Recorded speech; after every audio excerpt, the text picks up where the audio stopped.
1980માં શરૂ થયેલી યોજનાના નામ અનેક વખત બદલાયા, પરંતુ મૂળ હેતુ જળવાયો નહોતો અને ભ્રષ્ટાચારના કારણે લાભાર્થીઓ સુધી માત્ર 15 પૈસા જ પહોંચતા હતા. જ્યારે મોદી સરકારે પારદર્શક સિસ્ટમ દ્વારા દરેક રૂપિયો સીધો લાભાર્થીના એકાઉન્ટમાં પહોંચાડવાની વ્યવસ્થા કરી છે.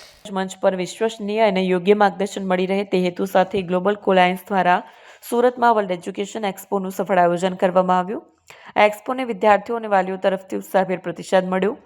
આ એક્સપોમાં વિશ્વના 10થી વધુ દેશોની 100થી વધુ પ્રતિષ્ઠિત યુનિવર્સિટીઓ અંગેની સંપૂર્ણ માહિતી રજૂ કરવામાં આવી. સાથે જ 3000થી વધુ અંડર ગ્રેજ્યુએશન અને પોસ્ટ ગ્રેજ્યુએશન કોર્સ અંગે વિદ્યાર્થીઓને સીધી અને વિસ્તૃત જાણકારી આપવામાં આવી. UK, USA, Canada, Australia, New Zealand, France, Germany, Switzerland, Malta, Italy અને યુએ સહિતના દેશોમાં અભ્યાસના વિકલ્પો અંગે એક જ જગ્યાએ માર્ગદર્શન મળતા વિદ્યાર્થીઓને સ્પષ્ટતા મળી. એક્સપોમાં 1-to-1 counselling, free profile evaluation, university અને કોર્સ સિલેક્શન તેમજ 2026 ઇન્ટેક માટેની એડમિશન પ્રક્રિયા અંગે નિષ્ણાતો દ્વારા માર્ગદર્શન આપવામાં આવ્યું. આ ઉપરાંત અર્લી બર્ડ સ્કોલરશિપ એપ્લિકેશન સાથે કે વગર એડમિશન ડિપેન્ડન્ટ અલાઉડ અને પોસ્ટ સ્ટડી વર્ક ઓપ્શન જેવી સુવિધાઓ અંગે પણ માહિતી આપવામાં આવી. સ્ટુડન્ટ વિઝા એક્સપર્ટ કૃતિ દોશી ઠક્કરે જણાવ્યું કે ગ્લોબલ કોલાયન્સ છેલ્લા 17 વર્ષથી વિદેશ અભ્યાસ ક્ષેત્રે સફળતાપૂર્વક કાર્યરત સ્પષ્ટ દિશા અને વિશ્વસનીય માર્ગદર્શન આપતો આ વર્લ્ડ એજ્યુકેશન એક્સપો સુરતના વિદ્યાર્થીઓ માટે અત્યંત ઉપયોગી સાબિત થયો હતો. 13 સુરત શહેરના લાલભાઈ કોન્ટ્રાક્ટર સ્ટેડિયમ ખાતે ISPL ટેનિસ ક્રિકેટ ટુર્નામેન્ટનું ભવ્ય આયોજન કરવામાં આવ્યું છે. ઓપનિંગ સેરેમનીમાં બોલિવૂડના મહાનાયક અમિતાભ બચ્ચન, ક્રિકેટના ભગવાન ગણાતા સચિન તેંડુલકર, અભિનેતા અક્ષય કુમાર તેમજ સાઉથના સુપરસ્ટાર સૂર્યા સહિત અનેક સેલિબ્રિટીઓએ હાજરી આપી કાર્યક્રમની શોભા વધારી. સ્ટેડિયમમાં મોટી સંખ્યામાં ક્રિકેટ પ્રેમીઓ ઉમટી પડ્યા, જેના કારણે સમગ્ર વાતાવરણ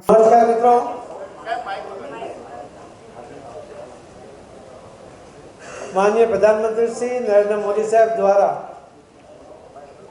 विकसित भारत जी रामजी की योजना जाहिर કરવામાં આવી છે. આ યોજના 1980 થી શરૂ થઈ. ત્યાર પછી ઇન્દિરા ગાંધી એમને નામ બદલ્યું, રાજીવ ગાંધી એમણે અને જવાહરલાલ નહેરુ સાથેનું નામ જોડ્યું.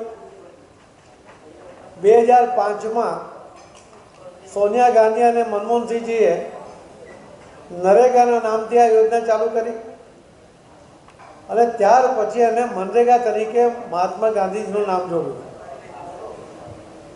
વીપી જી રામજીની આ યોજના એ ફક્ત નામ બદલવાની યોજના નથી, પણ અનેક સુધારા સાથે કે જે મનરેગાની યોજનાને કારણે અનેક ભ્રષ્ટાચાર થતા હતા.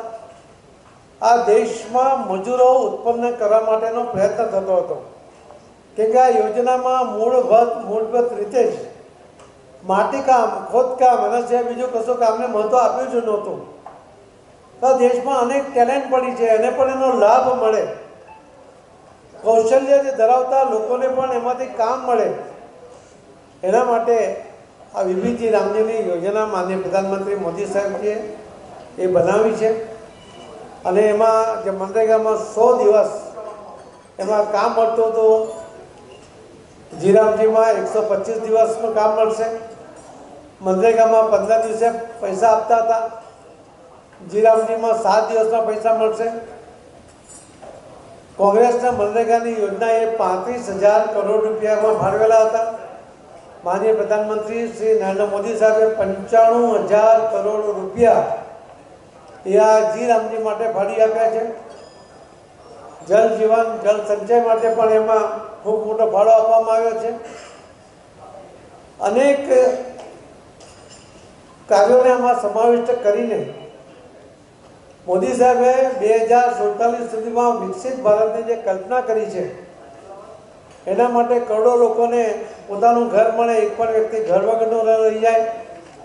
આયુષ્યમાન યોજના દ્વારા કોઈ બીમાર પડે અને પૈસાના કારણે સારવાર ન કરાવી શકે અને મૃત્યુ થાય, એ માન્ય મોદી સાહેબને મંજૂર નથી. એટલા માટે આખા વિશ્વની સૌથી મોટી યોજના આયુષ્યમાન કાર્ડ, આયુષ્યમાન યોજના આપણે બનાવી.